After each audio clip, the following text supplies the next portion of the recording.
Je vais corriger ton projet fil rouge qui consiste à remplir la fiche de l'entreprise et créer le persona. Donc, pour commencer, je vais dire l'énoncé. Le projet fil rouge concerne la mise en œuvre d'une place de marché entre particuliers pour articles de glisse de seconde main. Cette application est faite pour le compte d'une entreprise qui vend des articles de glisse haut de gamme et durables. Dans le cadre de leur démarche éco-responsable, ils désirent prolonger la durée de vie de leur matériel en favorisant la vente entre particuliers, l'entretien et la réparation. Les transactions ne pourront concerner que des articles de la marque. Ils mettent pour cela à votre disposition leur base de données d'articles et d'accessoires associés. Collecter les besoins et cerner le contexte. Afin de vous approprier le projet et d'en préciser le contexte, établissez une fiche précise de l'entreprise concernée. Nom, type d'article de glisse proposé, historique de l'entreprise, fondateur, étape clé de croissance, géographie de marché, qu'est-ce qui distingue cette marque des autres marques. Créez deux personas. Un vendeur, vendeuse, un acheteur, acheteuse. Donc, voici ton travail. Donc, le nom, c'est Ecoride. Le type d'article proposé, donc article de glisse pour ski alpin, de randonnée, all-terrain, freestyle, planche de snowboard. Donc après pour le surf, shortboard, longboard, funboard, fish, gun, icebraid. Pour le skateboard, skateboard street, longboard, pennyboard, et on a la liste des accessoires également. Donc ça c'est bien. L'historique et les étapes clés de croissance. Ecoride a été créé en 2018 par Maxime Garde et Léo Pasquet. Donc là, ce que tu pourrais faire pour l'historique, donc c'est très bien d'avoir tout détaillé comme ça, hein, mais c'est de faire une frise chronologique. Comme ça, tu mets vraiment les points clés et en dessous, si une personne veut en savoir plus, elle peut lire le document en fait. Donc les deux fondateurs se sont rencontrés lors d'un événement de sport extrême organisé par Red Bull, alors qu'ils travaillaient tous les deux en tant que staff des équipes organisatrices. La passion qu'ils partagent pour les sports de glisse, combinée à leur fort dévouement en faveur de la RSE, les ont incités à fonder Ecoride. Après plusieurs mois de recherche et de développement, Maxime et Léo lancent leur première gamme de matériel de glisse en 2021, mettant en avant l'utilisation de matériaux durables haut de gamme et respectueux de l'environnement dans leur processus de création. Très vite, ils se font connaître et dans le milieu des sports de glisse, notamment grâce à un partenariat avec Red Bull, donc là où ils se sont connus, et leur sponsoring d'événements sportifs organisés par des écoles du supérieur, ce qui leur permet de gagner en visibilité. Donc là, c'est bien parce qu'on voit qu'ils ciblent les jeunes quand même. En 2024, souhaitant avoir encore plus d'impact, Maxime et Léo prennent la décision de développer une marketplace dédiée à la vente d'articles de glisse d'occasion de leur propre marque entre particuliers. L'objectif est de prolonger la durée de vie des produits tout en offrant aux consommateurs une alternative plus accessible et durable.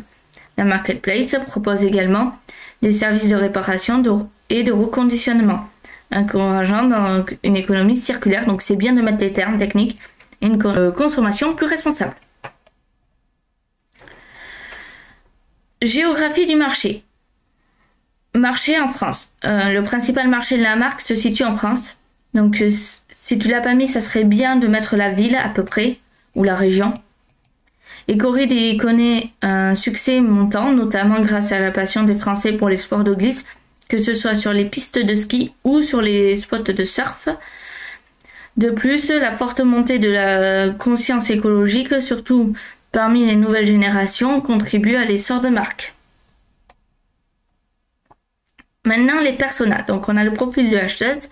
Margot Pexedou, la surfeuse éco-responsable. Donc elle a 28 ans, elle habite à Bordeaux, c'est une femme. Son métier c'est consultante. Alors consultante c'est peut-être un peu vague, on ne sait pas dans quel domaine. Et son revenu, donc ça va. Donc Margot, consultante de 28 ans, a pour habitude d'aller surfer le week-end à Lacano. Passionnée par ce sport depuis son enfance, elle apporte une grande importance au matériel de surf. Très engagée dans le sujet RSE, Margot choisit des produits qui respectent des critères environnementaux. Elle privilégie les produits durables de seconde main ou encore fabriqués à partir de matériaux écologique ou recyclé. Margot est habituée à acheter du matériel de seconde main dès qu'elle trouve de bons articles en bon état. L'achat des produits d'occasion fait partie de son mode de consommation. Objectifs et motivation. Margot cherche des équipements de surf de seconde main alliant qualité et respect sur des valeurs responsables. Elle veut faire des économies en achetant de l'occasion sans compromettre la qualité. Son objectif est de prolonger la durée de vie des produits en achetant de la seconde main dans une démarche éco-responsable. Donc tout ça c'est bien.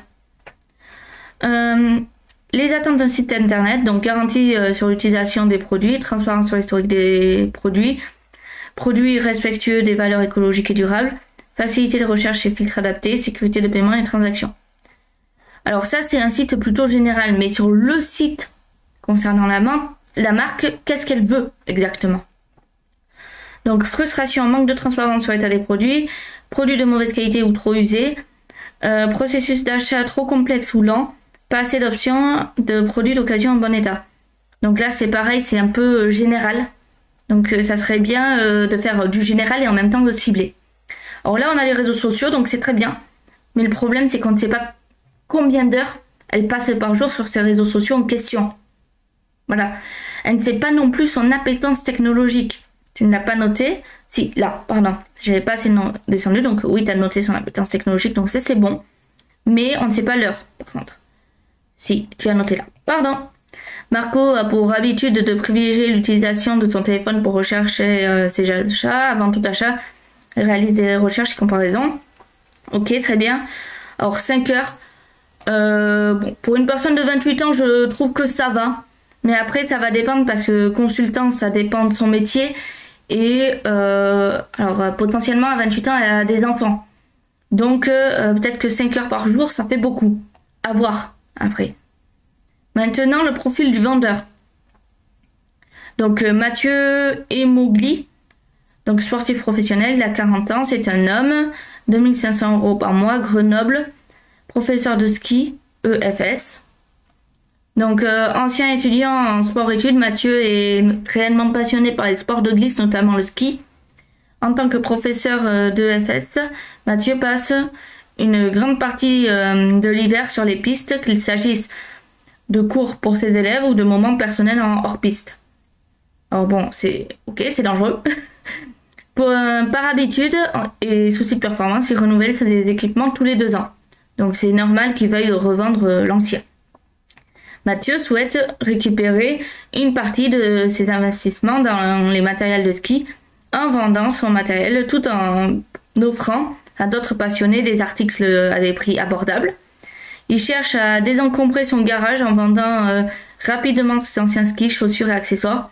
Il est méticuleux dans les détails et des annonces fournissant des photos de qualité et des descriptions précises sur l'utilisation et l'entretien pour rassurer les acheteurs. Donc concernant ses attentes, donc il veut quelque chose, il veut pouvoir mettre facilement en ligne, visibilité et exposition optimisée de ses produits, sécuriser les transactions, faciliter la gestion des ventes, communication facile avec les acheteurs, frais de consommation, transport et raisonnable, outils facilitant la gestion des annonces et transactions, alerte automatique, estimation des prix, etc.